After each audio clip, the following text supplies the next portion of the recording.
I mean, obviously you've worked across some interesting different areas, but just to take the kind of the contrast of the work that you've done on the manufacturing side versus the services sector. And obviously, from my point of view, I've got a particular interest in the procurement of services and how that's managed, obviously from a technology perspective. What would you say were the kind of contrasts you can make between that manufacturing environment and the more services type scenario? So there's a lot of differences. So from a procurement perspective, an obvious difference is how quality is measured. So, you know, if you take a product, something you can touch, that's manufactured, and say that you're involved in some capacity in that product. So, you know, you might be buying a raw material or something that goes into it. It's very easy, really, in theory, to see whether it's good or not, whether it's fit for purpose. Both the thing that you've contributed and also the finished product. It's a thing. You can pick it up, you can look at it, you can shake it around, you can smell it, whatever you want to do with it. And you know, if you asked 100 people to look at it, and you had a specification next to it, they should, in theory, be able to say, yes, it meets the spec, or no, it doesn't. You know, it's too small, it's too big, it's too white, whatever, you know. So it's quite objective.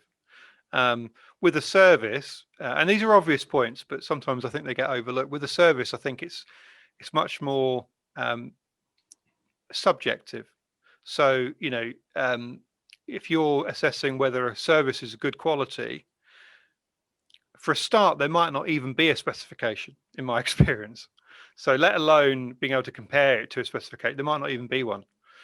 And even if there is, people will assess whether a service is good, bad, or indifferent, often based on their own idea of what good, bad, or indifferent means, as opposed to what the specification says. And the other point was, obviously, it's kind of fleeting. So there's no opportunity to go back and say, do you know what, let's have another look at that service and just lift it up and touch it again and examine it. You know, it's gone. It doesn't exist anymore once it's been delivered. So, you know, the initial response is really the only response, and it's subjective. It disappears, as opposed to a thing you can touch and feel that you can look at. And so it makes it much harder, I think, to buy a service than it is to buy a product. And also it makes it much harder to work out whether it's any good or not. Yeah, I think you've captured it really, really well. It's, you know, it's a complex, nuanced thing, buying a service. Whereas, you know, goods and materials, there's plenty of complexity, but it's more like, I would see it more as supply chain complexity, and logistics, complexity within logistics. Often it is, yeah. But it's fairly binary in the sense, you know, you might be picking something from a catalogue, it either is a red widget or it isn't. And the thing is, generally with every service, they're all different, you know, and that's where it's very difficult to compare suppliers. I mean, that's, you know, an area that's very close to my heart, because that's effectively the challenge that we've taken on as a business. But if you want to measure services and compare suppliers within services, you need to capture the full process, and so you can capture all the information, because clearly there can be qualitative inferences around how well the service was delivered. Yeah. But you need to be able to use quantitative metrics as well to really have a clear definition. If you're looking at different suppliers, every project's different. But if you understand at a milestone level whether they were on time, you know, what their average cost overrun was, how much scope creep there was, and combine that with the qualitative feedback, then you can get a much more accurate picture, which you can normalize across a population of suppliers that might be doing totally different things. Yeah. But yeah, the process of buying and delivering a service is pretty complex. And what I tend to see a lot in the market is, if you don't capture that feedback and that information at the point in real time, then procurement can be left with a very difficult job where the CFO says, okay, we spent 100 million with X firm last year. What did we get for it? because then it's a question of potentially even going back and just going, right, okay, I've got to look in a shared folder and find a statement of work and hope there are milestones on it and look at those milestones. Absolutely. They probably won't necessarily be measured or recorded, and they probably changed along the way. But that's you probably just get an invoice value, and that's it. Yeah, and I think that's where you can end up with these situations where, from a CFO's point of view, they might be saying, we spent 50 million on services last year, chop it down to 40. Whereas actually, if they understood what return they were getting from it, it might be driving fantastic growth in the business, for example, or innovations creating new service lines that's driving revenue. Then if that was clearly understood, then the CFO's approach might be, we need to increase the spend in that area because we're getting some great value from it. Sure. But again, it comes down to visibility. And as I said earlier, the visibility is where the innovative suppliers can come in. I'd like to think that more big businesses are taking that approach. And I do think probably COVID has moved that forward a bit in terms of considering the wider supply chain. Because if you look at some of the big, massive supply chain problems like PPE, people have had to be super creative and think outside the box to get these things done. You hear these stories of kind of like almost like unknown suppliers taking on gigantic contracts. Sure.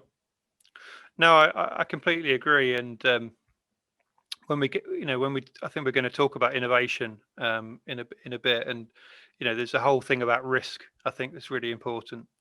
And I think it's very hard to innovate without taking risks. And I think sometimes, when you're forced, like in the PPE example, when you're forced to take a risk because there's literally no alternative, that's when you can find the most innovative behaviors. Sometimes companies need that kind of kick up the backside to take a risk, through an external factor. Otherwise, they wouldn't take the risk and they wouldn't innovate.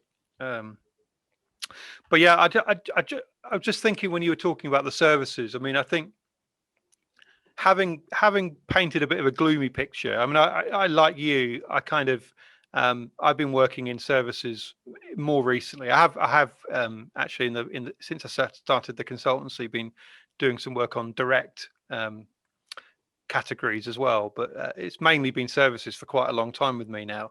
And I wouldn't want people listening to this to have a gloomy view about procuring services. It's great fun, it's just more difficult. But in terms of what we're saying, there's plenty of things that you can do, I think, in order to buy services well. And I think that the mindset's important. If you're procuring services, I think you can't go into it thinking, well, there's nothing that can be done. It's all going to be, intangible, and it's all going to be fleeting, and I can't compare anything. It's impossible. I don't think that's the right attitude to take. And I think there's lots of things you can do to buy services well. Totally agree. I mean, from my point of view, the future of services procurement is very rosy, in the sense that you've got technology providers like ourselves that purely specialize in that area, and our entire reason for being is to make that whole thing easier for procurement people to transact very effectively and have the information they need so that they can use their skills to make predictions, inferences, strategic input to the business. So I actually think services procurement, not just because of the fact that technology is catching up with this area, but also because of how important services are and how they're, the room for growth and sophistication that there is within services procurement compared to, for example, goods and materials, which is much more, I would say, of a solved problem that's more formulaic. So I think there's great opportunities. I think, like you say, you could get people, looking at a services category as being a tougher category. But I think there are massive opportunities there, and companies are really addressing this now. And I think previously, where companies may have been more comfortable to say services spend was X last year, but it was to budget. I don't really know the detail of what I got from it, but it was to budget, so everything must be okay. I just don't think companies are willing to do that anymore. So I think that gives procurement the opportunity to say, okay, in terms of how the business buys services, we need better processes and tools in place so that I can really give you the information to help the business drive what's most effective. So I think it's a very opportune time. And I think that's only going to increase because, you know, we're moving to more and more of a service-led environment. If you look at the kind of, if you look at businesses like challenger banks or new energy companies, I mean, their spend is so highly skewed towards services, and a lot of these emerging industries very skewed towards services. So yeah, I think there's loads of opportunity. Yeah, yeah, and yeah, I think the UK economy still, you know, is largely a service-based economy, isn't it? So, you know, I think if you're UK based, I think it's good to be in the services area if you're a procurement person. Yeah, particularly with some of the changes happening around the workforce. So with Brexit happening, that obviously reduces the ability to bring in continental European talent, for example, via contractors. Mm-hmm. So I think that's going to push outsourcing in that area, where companies can engage with specialist talent and employ them on a tier 2 visa, for example, and then provide those services into end organizations. And then you've got the IR35 reforms, which are happening in the next month, which are also driving that kind of outsourced agenda as a different way of getting things done. So I think the opportunity is only going to increase.